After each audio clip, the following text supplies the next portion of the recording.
adik-adik, hari ini kita kembali belajar di rumah untuk menghindari penyebaran COVID-19. Kali ini kita belajar sains bersama Kak Herman ya. Ayo sediakan alat tulis dan bersiaplah menjawab pertanyaan. Kerjakan pertanyaan ini sebagai PR dengan bimbingan guru atau orang tuamu ya. Sekarang mari kita simak pelajaran dari Kak Herman. Aku jalan ya. Ya, Ya, kau mati. liranku ya. Ya. Mati. Ikutan main dong. Lah, caturnya kok nggak berantakan sih? Ya dong, ini kan papan catur ajaib, namanya Magneto. Kan nyari kalau ada orang lagi main jangan iseng. Aku bingung deh. Di rumah, ibuku menempelkan kertas di kulkas, tapi tidak memakai lem. Ibuku menjawab memakai magnet. Dan sekarang papan catur ini aku angkat, tidak jatuh juga. Dia bilang pakai magnet juga. Magnet itu apa sih? Kamu kalau mau nanya magnet sama aku, tapi kalau mau dijawab sama Fadil dan Dea. Kirain yang mau jawab kamu. Arik, magnet memiliki dua kutub, yaitu kutub utara dan kutub selatan. Jika kutub tidak senama didekatkan, maka akan terjadi gaya saling tarik-menarik. Contohnya pada catur ini. Tetapi jika kutub senama didekatkan, maka akan terjadi gaya tolak-menolak. Bagaimana Arik? Apakah kamu sudah mengerti tentang magnet? Oh, aku sudah mengerti sekarang tentang magnet.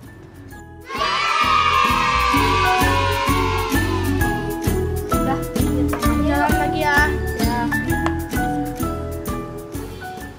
Halo Sobat X Science, senang sekali Kak Herman dapat berjumpa kembali dalam program kesayangan kita, X Science, Eksplorasi Sains. Sobat X Science, jika sebuah magnet kita potong terus-menerus, maka kita akan mendapatkan magnet-magnet kecil. Magnet-magnet kecil ini disebut sebagai magnet elementer, alias magnet domain, yang memiliki sifat dapat menarik beberapa benda. Tapi ada juga loh benda-benda yang tidak dapat ditarik oleh magnet. Nah, sekarang mari kita perhatikan perbedaan berikut ini. Magnet bisa menarik paku dan klip kertas. Namun, magnet tidak dapat menarik sendok plastik dan ranting. Paku dan klip kertas termasuk benda magnetis, sedangkan sendok plastik termasuk benda non-magnetis. Jadi, apa kesimpulannya? Kesimpulannya adalah benda magnetis adalah benda-benda yang dapat ditarik oleh magnet, sedangkan benda non-magnetis adalah benda-benda yang tidak dapat ditarik oleh magnet. Jadi begitu sobat. Sobat X Science, sekarang kita simak apa saja sih sifat-sifat magnet itu. Yang pertama, magnet menarik benda magnetis. Benda yang dapat ditarik oleh magnet disebut benda magnetis.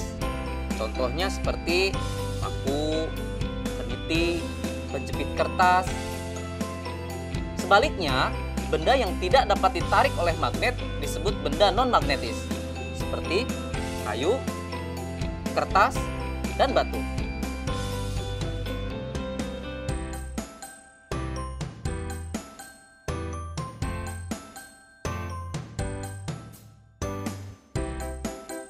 Sifat yang kedua adalah magnet mempunyai dua kutub. Biasanya disebut kutub utara dan kutub selatan. Jika kita mendekatkan kutub-kutub yang senama, maka magnet tersebut akan saling tolak-menolak. Sebaliknya, jika kita mendekatkan kutub-kutub yang tidak senama, maka magnet tersebut akan tarik-menarik. Loh, kok bisa ya Sobat X Science? Ternyata hal ini terjadi karena arah gaya magnet keluar dari kutub utara masuk ke kutub selatan. Sifat yang ketiga, gaya tarik magnet paling kuat terletak di bagian kutub magnet. Garis medan magnet secara alami berkumpul bersama di ujung magnet. Bagian ujung magnet ini disebut sebagai kutub magnet. Karena garis gaya magnet berkumpul di ujung magnet, gaya tarik paling kuat terletak di bagian kutubnya. Yang terakhir, gaya magnet dapat menembus benda tertentu. Kekuatan gaya tarik magnet ditentukan oleh ketebalan benda yang menjadi penghalang antara magnet dengan benda magnetisnya dan jarak antara magnet dengan benda magnetis tersebut. Bagaimana? Menyenangkan bukan belajar sains? Dengan belajar sains, kita menyadari akan kekuasaan Tuhan Yang Maha Esa yang telah menciptakan magnet lengkap dengan keunikan sifat-sifatnya. Sehingga kita dapat menggunakannya untuk kehidupan dan dapat menambah rasa syukur kita. Saatnya kita bernalar. Yuk, mari kita bernalar ya. Ada satu magnet batang T, U, dan dua batangan benda yaitu P, Q, dan RS. Dua batang benda P, Q, dan RS didekatkan pada magnet TU. Hasilnya ditunjukkan pada tabel berikut ini.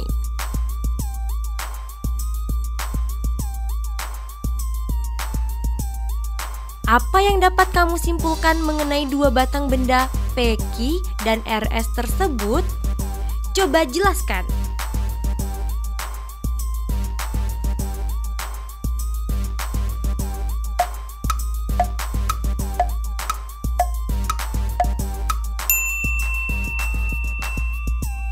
Yuk simak pembahasannya.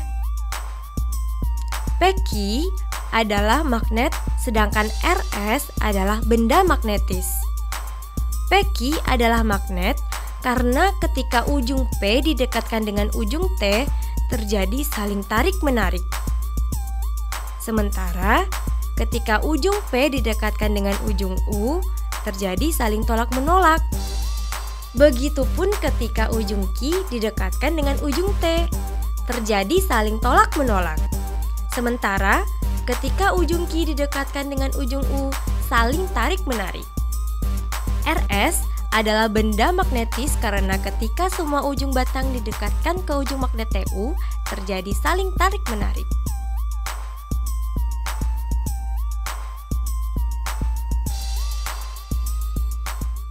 Nah adik-adik, sekarang waktunya menjawab pertanyaan. Siap-siap mencatat ya. Pertanyaannya adalah, benda-benda apa saja di rumahmu yang bisa ditarik magnet? Dan benda-benda apa yang tidak bisa ditarik magnet? Dicatat ya.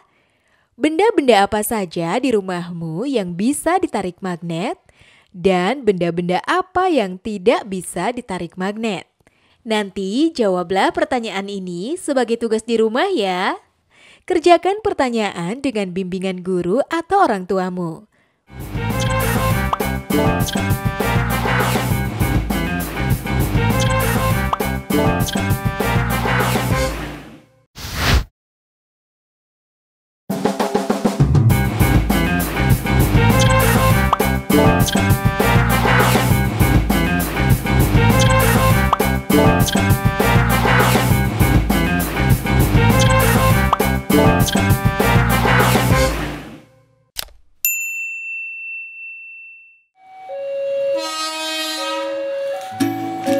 Halo Sobat X-Science, siapa di sini yang tidak tahu kereta api?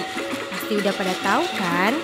Kereta api masih memanfaatkan roda dengan rel sebagai lintasannya, sehingga ketika kereta api melintas pasti akan menimbulkan kebisingan. Tapi apa jadinya ya jika laju pergerakan kereta api ini dipadukan dengan aplikasi dari sifat-sifat magnet? Apakah mungkin manfaat dan sifat-sifat magnet dan kereta api dapat disatukan?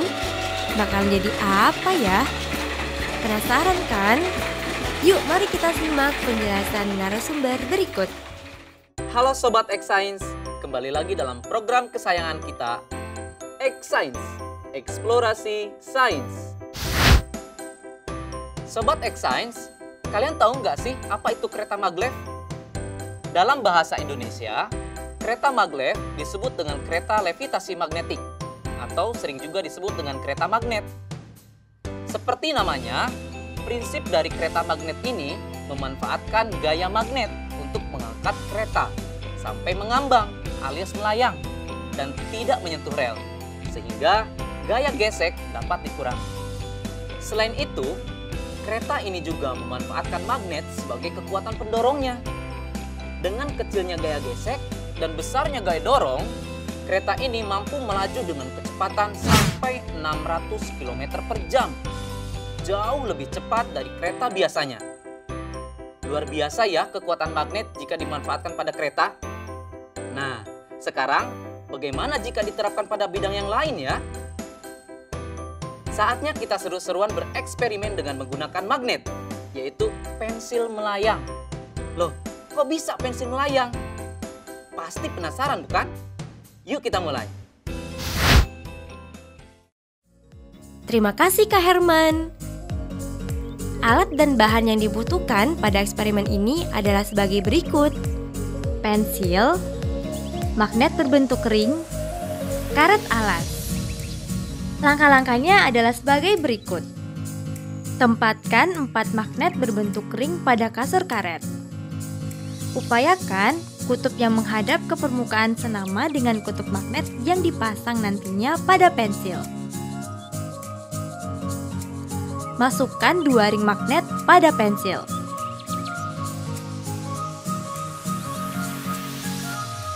Tempelkan pensil pada sandaran kasur karet. Seketika pensil melayang. Nah, kok bisa sih? Sekarang, mari kita amati yang terjadi. Wah, pensilnya melayang. Seru sekali ya, sobat.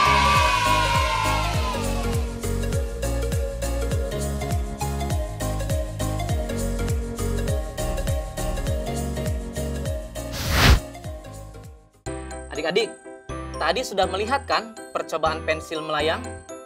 Sudah tahu jawabannya kenapa pensil bisa melayang? Pensil dapat terangkat ke atas dan melayang karena pengaruh dari gaya tolak-menolak kutub magnet yang senama antara magnet yang ada di pensil dan magnet yang ada di styrofoam.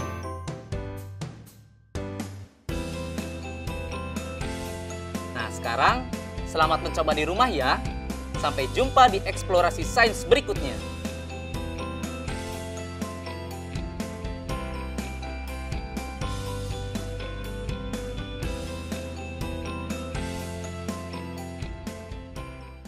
Nah adik-adik, menarik ya penjelasan Kak Herman. Ada kereta yang bisa melayang seperti kereta magnet maglev. Dan ternyata kita juga bisa membuat pensil melayang. Sekarang waktunya menjawab pertanyaan. Siap-siap mencatat ya. Pertanyaannya adalah, bagaimana kereta magnet maglev menggunakan gaya magnet? Dicatat ya, bagaimana kereta magnet maglev menggunakan gaya magnet? Nanti jawablah pertanyaan ini sebagai tugas di rumah ya. Kerjakan pertanyaan dengan bimbingan guru atau orang tuamu.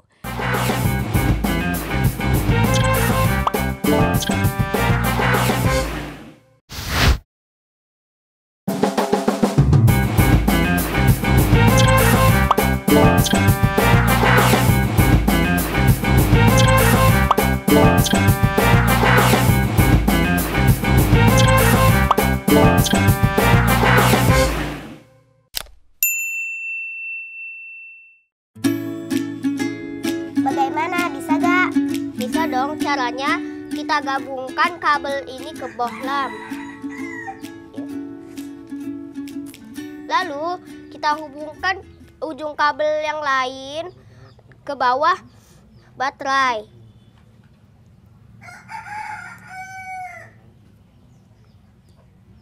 Jadi deh. Wah, keren ya.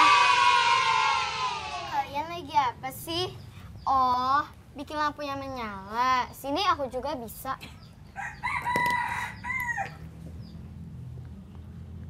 Lihat ya. Simsalabim, menyala. Lah, kok tidak menyala? Pantas kau lupa.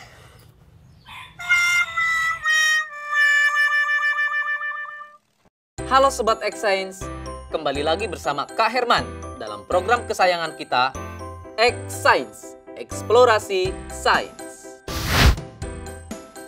Sobat X-Science, tahu tidak kenapa bohlam bisa menyala ketika dihubungkan dengan baterai menggunakan kabel?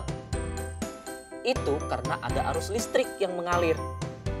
Nah, arus listrik itu mengalir dari kutub positif ke kutub negatif, atau dari tegangan yang lebih tinggi ke tegangan yang lebih rendah. Bagaimana ya dengan larutan? Bisa tidak menghantarkan listrik? Baik adik-adik, kita buktikan yuk dengan eksperimen. Sobat X-Science, eksperimen kita kali ini adalah percobaan larutan elektrolit dan non-elektrolit. Alat dan bahan yang dibutuhkan dalam eksperimen ini yaitu toolkit listrik yang berisi gauge meter, aquades, air garam, dan air asam jawa. Setelah semua alat dan bahan tersedia, maka langkah selanjutnya masukkan ujung kabel ke larutan aquades, lalu amati jarum pada meteran alat atau disebut gauge meter. Tidak bergerak. Setelah itu, ulangi proses kegiatan dengan menggunakan larutan air garam dan larutan asam jawa. Perhatikan pergerakan jarum pada gauge meter.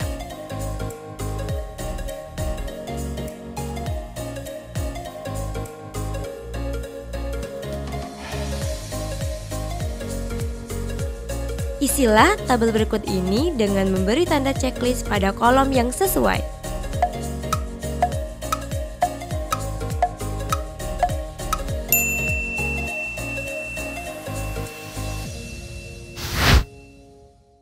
Sobat X-Science, sekarang kita simak ya penjelasan hasil eksperimennya. Ternyata ada dua macam larutan berdasarkan kemampuannya dalam menghantarkan arus listrik. Larutan yang tidak menghantarkan arus listrik disebut larutan non-elektrolit. Sementara larutan yang bisa menghantarkan arus listrik disebut larutan elektrolit. Kok bisa demikian ya adik-adik? Begini, kakak jelasin ya. Larutan non-elektrolit tidak dapat menghantarkan arus listrik karena di dalamnya tidak ada ion. Contohnya air aquades atau air murni. Makanya tadi dalam percobaan jarum pada gauge meter tidak bergerak. Sekarang bagaimana sih larutan yang dapat menghantarkan arus listrik? Larutan elektrolit terbentuk dari terlarutnya senyawa elektrolit dalam peralut air, di mana senyawa itu terurai sempurna membentuk ion positif atau disebut kation dan ion negatif atau disebut anion. Pada saat arus listrik melewati larutan elektrolit, ion-ion dalam larutan menghantarkan arus listrik, seperti layaknya dalam kabel. Nah, Sobat X-Science, sekarang kita lihat larutan garam dan larutan aquades. Jarum pada gauge meter bergerak pada larutan air garam. Ini menunjukkan kalau air garam dapat menghantarkan arus listrik. Kenapa bisa demikian? Garam atau NaCl ketika larut dalam air, garam tersebut akan terurai menjadi ion-ion, yaitu ion Na+ dan ion Cl-, yang kemudian mereka terurai, berpencar saat di dalam air. Begitu penjelasannya adik-adik. Menyenangkan bukan belajar sains? Nah adik-adik, dari tayangan tadi kita belajar kalau air garam dan air asam jawa bisa mengantarkan arus listrik. Sekarang waktunya menjawab pertanyaan. Siap-siap mencatat ya. Pertanyaannya adalah, kenapa air garam bisa mengantarkan arus listrik? Dicatat ya, kenapa air garam bisa mengantarkan arus listrik? Nanti jawablah pertanyaan ini sebagai tugas di rumah ya. Kerjakan pertanyaan dengan bimbingan guru atau orang tuamu. Sekarang adik-adik belajar di rumah aja bersama Kak Herman hanya di TVRI. Adik-adik ingat selalu untuk mencuci tangan dan menjaga kesehatan untuk mencegah penyebaran COVID-19. Sampai jumpa lagi.